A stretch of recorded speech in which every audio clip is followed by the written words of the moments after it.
नुआपड़ा जिला तिखाली पार्क संलग्न जंगल रे छत्तीसगढ़ी हाथी निकटस्थ जंगल रे रहिथिबार प्राय संध्या समय एबे छत्तीसगढ़ी हाथी बाहरुछि। पाखरे थिबा एक जलाशय रे पहुंचिछि। ए चित्र देखंतु आपण देखि पारुथिबे।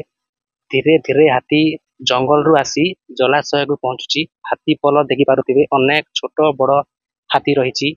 एही हाथी से संलग्न पार्क थिला तिखाली पार्क संलग्न जंगल रे थिला। एबे सबु हाथी पल आसिकी से जलाशय रे पहुंचुछि। एही हाथी किछि दिन तले जो नागपड़ा झरनामाल अंचल अछि सेही अंचल रे थिला एवं अनेक चाष जमी क्षय क्षति होइतिला। एबे एही हाथी पल जो अछि लोहार इंद्र जलसेचन प्रकल्प ता पाखा थिबा जंगल से जंगल ने आसिकी रहिछि। देखंतु हाथी पल चित्र देखंतु मु कैमरामैन अनुरोध करिबि से देखेबे केमिति हाथी पल एबे से संध्या समय रे बाहरिबा आरंभ कलानी।